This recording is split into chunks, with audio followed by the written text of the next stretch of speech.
Hello everybody, welcome to the I Am IT Geek YouTube channel. My name is Shabazz Dart and as ever, I am the IT Geek. Welcome back to another video, and this is another tech book review.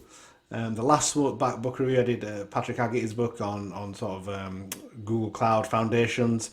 So if you've not checked that out yet, do check it out. Again, that was a really informative book. Really enjoyed reading that. And again, it was very much out of my comfort zone, and I'm kind of sticking with that theme for this video as well. Very much, probably more so than the Google Cloud one, if I'm honest with you. This is another one out of my comfort zone. So today I'm going to be reviewing the Kubernetes Operator Framework book by Michael Dame. So yeah, not a topic I'm very familiar with at all, if I'm honest, and I could tell with not reading it, I found it difficult to read. But again, that's not to take anything away from it. Let's get straight into it. So this is again, I want to focus on the first bit. I think it's important. We talk about who this book is for, because Michael is very clear in that. So the target audience, if we see there, the target audience for this book is anyone who is considering using the operator framework for their own development, including engineers, project managers, architects, and hobbyist developers. So straight away, that ain't me, right? I know jack about Kubernetes, first of all. I don't know what the operator framework book is. So this book isn't for me. But however, I'm going to try and do as a best review as I can. Put myself in the operator mindset, and then I'm going to do my best as I can. Straight away, you need to have an understanding of Kubernetes. So again, it says there, the content of this book assumes some prior knowledge of basic Kubernetes concepts such as pods, replica sets, and deployments. But it says there's no requirement to have any prior experience. I would disagree. I have no experience, and it was like reading Cantonese for me, and I've never read Cantonese before. So it was very difficult as far as I struggled to understand what the book was about. So I strongly recommend I would say you do need Kubernetes and to understand those concepts, because it makes reference to them. So obviously, if you're making reference to them and talking, it's using those sort of terms that Kubernetes terms, so to speak, like pods and replica sets and deployments. In my line of work, as you have a virtual desktop as well, these sort of things mean something else. They don't mean the same thing in Kubernetes. So I think you do need to have that sort of Kubernetes, at least foundational concepts. Again, it's very specific to the operator framework as well. So it's asking you it's going to be giving you the knowledge around the operator framework, for using that for Kubernetes. Again, it's a very it covers the operator framework as a general topic. But then later on, which I'm going to talk about, which again, this is one part of the book that I really think is kudos to Michael for putting this in. It actually goes through some real world use cases. And I think that really helps the book have that sort of real world feel to it. And all the sort of concepts and everything people learn within these chapters, they'll be able to put in practice into the real life scenarios, and that's what I think Michael's trying to do in those. It leaves that till the end as well, so which is always really good. So again, we start off. Let's just say okay. It's got let's see how many chapters it's got. This has got more chapters than the last book I read. So this is I think we have chapter 8. Okay, so it's chapter 8, chapter 9, chapter 10, 11. So yeah, 11 chapters, so a bit more content than the Google book I wrote. But again, I think this is a bit more in depth, and this is just for me. This is the next level above a foundational book. And again, it goes through a lot of the sort of introductory, introducing you to the operator framework first of all, and it talks about how talks a bit about managing Kubernetes, some technical requirements. A lot of these diagrams are sort of used, these sort of block flow diagrams, and again, I'm not a massive fan of them, but I think for this topic, that this is what you can expect. This is what I think you should expect. It's with it being sort of serverless, I think it's difficult to put it into sort of diagrams just on the Google where they're like real world sort of sketches. So I think that there's quite a few of these sort of diagrams very block level, but I think what Michael's trying to do is just to get the point across. like front end, back end, database, specific volume. So it makes sense using these sort of diagrams. I'm not a massive fan of them, but I think for this sort of topic that we're reading about, this is what's required. Nothing else is really required. So then again, introducing the framework, exploring Kubernetes controllers. Straight away, what's a Kubernetes controller? You know, it kind of explains it, but again, I feel like because I don't have that knowledge of Kubernetes, I struggle to understand it. So again, it goes through some key terms for operators, which I think is really helpful, and then it tries to put it all together. Then it goes into some SDK information. Again, managing operators with OLM. So that's the second pillar of the operator framework. I didn't even know what the operator framework was until I saw this book. So now this is something I wanted to point out. We saw this in the Google book as well that I read, and these are this sort of putting the code in. So if you've got the virtual copy like I have, these are really useful. This is very abundant in this book. There is a lot of there's pages and pages of this sort of information, these sort of commands. But again, because this is like I'd almost call it a fountain of knowledge for the operator framework, and that's why I think it's included. Again, I found it difficult for me to read, but as we go down and we talking about defining operator functions with a capability model, again, I don't know what that means, but I'm sure to someone who knows Kubernetes and the operator framework, it'll mean quite a bit. I mentioned this type of diagram, that sort of flow diagram, box diagram again, and I'll be honest with you, even though I don't like these type of diagrams, it does help make it sense. It makes sense if I understand why they've done it, and it actually okay, right. So the operator SDK is at the top. That can talk to both the operator lifecycle manager and operator hub.io, and then hub.io talks to the lifecycle manager. So again, it gets the point across. So I think that these are very useful. Even though I'm not a favour of the sort of block diagrams, I think they are very, very useful in this book. And again, just helps emphasize and helps explain the sort of text. So again, very, very good use of diagrams, even though I personally don't like block diagrams. So again, we go into sort of this chapter. We're going to chapter 3.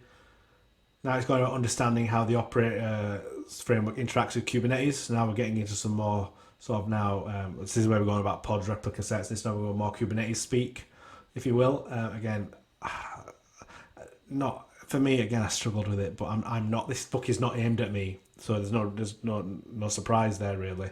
I do like how Michael keeps on making reference to previous chapters. So again, as we mentioned in chapter 1, and I think further down, as we mentioned in chapter 3, and it's further chapters, he goes that's really, I find that really interesting, and I find it quite well written, because he's already covered something in chapter 1. So he's like, okay, I already covered this in chapter 1. So if you missed that, go have a look. But as I said, blah blah blah. So again, really nice touch there. And this is, again, as we're going to see, this is very apparent. More of these sort of code samples. Again, more of the box diagrams, goes on about namespaces. As far as explaining stuff, he explains it really well. But again, I just don't understand it because I'm not an operator. But if you are, I can imagine this is going to be a really useful book. Again, really good level of detail, and the diagrams I think really help the theoretical side of it and hit that home. Again, I keep on saying this, people. I'm a big fan of putting knowledge check questions, especially in a book like this. I feel like, and 5 knowledge check questions at the end, just to make sure that what people are reading is sinking in. I think it would be really useful. This doesn't have that. So again, somewhere I think it could have improved. As we go further down into chapter, so we're in part 2 now, but there's going to be, I think it's going to be chapter, where are we? Part 2. Which is let's go to chapter 5 we're going to be on now. So chapter 5 is way down here. Yeah, so this is about developing and operating advanced functionality. Yeah, so describing the problem, designing API or CRD. Again, to operator, people who use the operator framework book in Kubernetes, I'm sure this is actually going to be really informative. I think if you're in that line of work, I think this would be almost like a bit of a reference guide for you, and this is something you'll keep on picking up and referencing back, especially with those commands. If you're a beginner like me, you've never heard of this before. Kubernetes, you're not sure, it's serverless, and that's about it. you're going to struggle with it. But if you're someone who uses Kubernetes and you're starting off with the Operator Framework, this is the book I think you need to have on your shelf, just because it'll be great for your knowledge and great to refer back to it all the time, and more sort of information around code, and again understanding the CRD schema. Again, struggled with it, but again, look how much information Michael's giving you here. It's so useful if you're using these sort of tools, Kubernetes Operator Framework. The amount of information Michael is giving you is ridiculous. And he explains it as well. The first two fields, this is what they are. The next, we have this, then we have that. And it's really informative if you understand the concept and the sort of jargon. And then it goes more into it. So again, this is not a book you're going to sit on holiday and read. None of these tech books are, let's be honest, unless you're kind of studying for an exam. But why would you study on holiday, I suppose? Anyway, my point is, this is a book you're going to pick up quite often to make reference to. It's got a whole glossary of information and commands in here, and what they mean, and Michael explains them quite clearly as well, and links them all together. And he goes, okay, now let's move on to the next step of the JSON. Again, there's just so much code he's giving. He's practically giving you all the information, which again you'd expect. Which is why, so even though there's maybe 11 chapters, the chapters are fairly big because of the amount of code, the amount of information that Michael's trying to give you. So very, very sort of specific audience for this. And you can tell just by the amount of information that's in here. So again, it goes into more about installing, so doing a bit more lab orientated stuff here, preparing ongoing maintenance. So again, maintaining your operator. And as I mentioned, as we get, this is another chapter, sorry, that I just really struck out. FAQs. So I've not seen this before, if I'm honest with you, I don't think. These is like FAQs about framework, FAQs about design and custom resource. So these are frequently asked questions. And again, while you're reading this book, these questions might actually pop into your head. What's an operator? But then here he is, he explains it. It's a frequently asked question. He explains all this. I love this chapter. I think it's really, really, it's a really good part of the book for people that are learning know what the operator framework is, but are kind of trying to learn it, understand the concepts, and obviously they do Kubernetes as well. So again, well done, Michael. Really, really interesting chapter. Not one I've seen before. I've seen maybe an FAQ section, maybe half a page, but this is like quite a few pages, a whole chapter dedicated to FAQ. So kudos, top job, honestly. Really, really thought that was a clever idea. And this is where we get into the case studies. I thought this was a really nice touch as well. Proper real world use cases. It goes on about this Prometheus, explains a bit about that. It's obviously some sort of real world operator framework, I'm guessing. And then it uses another one around etcd operator. So again, don't really much to me, but again, for those people that do know operator framework and use it, this will make a lot more sense to them. So again, really good in everything we've read up until now has been very theoretical and high level. Right, let's put it into practice now with some real use cases, and I think that finishes off the book really well. So again, very very impressed with the way it's written. I felt like this had a bit more. This is a bit more formal than the informal one I read last time. It was.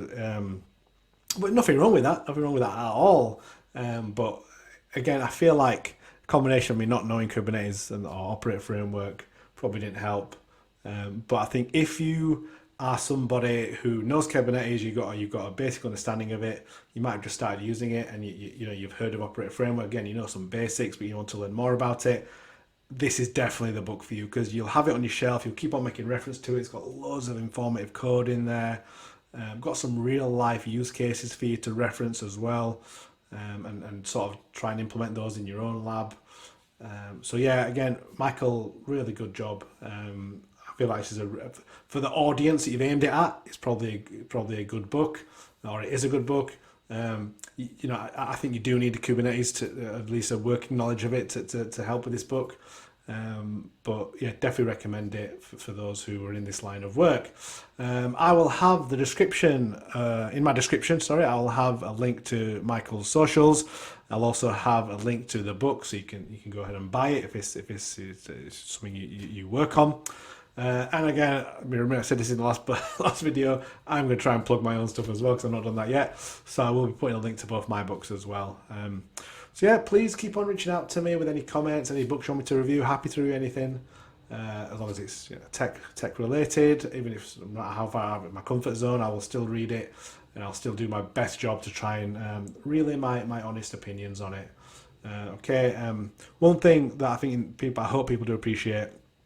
It's not easy writing these books, so I'm never going to trash a book for the sake of trashing it. I will bring out things that I feel it could do improvements, but also like this book, the Kubernetes book, not a thing I know about, but for people who do this and have an understanding of this already, I can see how it would be helpful. And I think Michael's done a great job. It's a big time-consuming part of your life writing a book. So my hat off to anybody who's done a book and published one. You're amazing. Well done. So yeah, thank you very much for watching. Please do like, comment. Don't forget to subscribe. I need help getting that 1,000 subscriber target by the end of the year. So please do subscribe, share my channel. I really appreciate everyone's support. So up until next time, thank you and goodbye.